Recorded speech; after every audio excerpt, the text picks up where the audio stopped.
Happy second day of Techmas, everyone. By now, you've probably seen a TED Talk before. TED Talks are pretty much innovative conversations and presentations from speakers from around the world sharing ideas to help make the world a better place. If you've been thinking about using one of these in your classroom to promote higher order thinking and discussion with your students, then I have the resource for you. Today, I want to share with you TED-Ed. Pretty much, it's a website that is associated with the TED Talks, but it allows you as a teacher to build an innovative lesson that is going to pull in some of those contents and allow you to reach the students with different types of questioning skills and different activities for them to do based around it. What's even better is there's a great collection of lessons that have already been created from other educators around the world. Check it out. All right, to get started, use your favorite web browser and you are going to go to ed.ted.com. And that will bring you to this page here, which is the TED-Ed main page. Now, from here, you can easily click on a couple of different ways to navigate. I highly recommend looking at lessons and series first to get an idea of what they have available. And when you click on lessons, this actually takes you to a whole bunch of pre-made lessons by other educators. So you can click by topic on the left-hand side, and that will change what you see here in this area. You could also choose the drop-down content section to help filter it. So you could do TED-Ed Selects, TED Talk Lessons, TED-Ed Originals. You could also go in from the student perspective where you can select the grade level that you are targeting. So if you're an elementary teacher, they have great resources just for you. Same with middle school and high school. If you're looking to really challenge the students with some deeper thinking, you could even go to the college level. So I'm just going to go in and do a middle school search. And you can also go to duration, because sometimes the lessons you're looking for, you might only want a short video for the kids. Maybe you're doing a flipped classroom concept. This approach here helps you filter the videos based off of duration. You could also choose to sort by newest, oldest, longest, shortest, most video views, least video views, most questions answered, and least questions answered. So you have a lot of customization to do. I'm just going to select, can you solve Einstein's riddle? So in this lesson, you can see there's a brief summary. I can click and watch the video, and it will pull that video. I can also go to think. When I go to think, this brings up a series of questions that are related to watching this video, so you would have the students do that. If I go to dig deeper, this here is some additional resources for you to explore. As the teacher developing this, you can populate whatever resources you want to this. There is also a discussion section that has guided discussions. So here you can actually see the discussion as it's listed. I can view the discussion from here if I want to, or I can just navigate away to other areas. So that's some of the preset lessons. If you are interested in creating your own lesson, you click here where it says create a lesson. So the first step to creating a lesson is to find a video. So you could search whatever topic you're interested in, and it will bring up the videos based off of that search engine. So I'm going to select this one here, Awesome Top New Technology Gadgets and Inventions for 2015.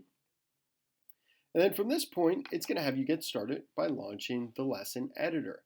Now you need to have an account here, but if you don't have an account, it will prompt you to do it, and it's very easy to create a free account. When you get into this for the first time, you will see it has information here across the top, and it has some settings. Do you want your lesson listed so it can be discoverable by the TED community? Since I'm doing this for training, I'm going to make it unlisted. But I'm going to go down and go through the steps of what to do. So the first part here is that little introduction piece. So I'm just going to put a nice little summary in there. And then I can click onto my areas down here for think, dig deeper, discuss, and finally. So I can click on each one of these and it will give me options. So here I want to create a question. And I'm going to select open answer. So my first question is, what do you think is the most innovative gadget that was shown? I'm going to hit save. So at this point, I can add more questions. You have a limit of 15, but right now I'm going to stick with this question here. At this point, I could click on dig deeper, and from here, I can add more content for people to explore to learn more. If you want to add a discussion, click on discuss, and you could click add new discussion. So you can create a discussion board for your users to see. And finally, you can add a section that you can leave your students with closing thoughts or something to ponder. So you could populate this. When you're finished, you may preview your lesson or you may publish it. Once you successfully publish it, you'll have the option of how you want to share it. You could share it by email, so I recommend emailing yourself with it. But another thing you can do is copy and paste this address here, and then you could share that with your students, and they can easily access your lesson that you created. So now from a student perspective, I've logged in as a student and I could click on the video and watch the video. And then when I'm finished, I could click on the categories that my teacher has created. So in this case, I added the Think section. So after I'd watched the video, I can go in and answer this question. Then as the student, I hit Save My Answer. Then I can move on to the next section here, or I could just click on Discuss. Now, I didn't have a discussion, but this allows the student to start a discussion if they click on it from here.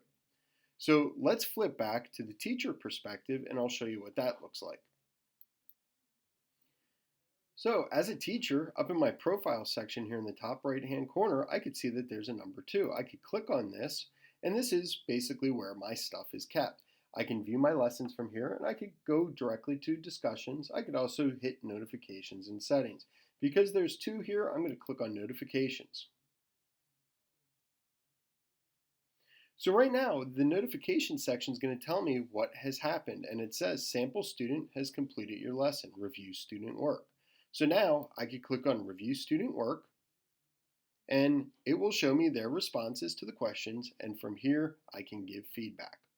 So if you like to use TED Talks as part of your class, or you're going to use TED Talks as part of your class, this is a really great way to help you make it instructional and to hold the kids accountable to make sure that they watch what you've assigned for them to watch.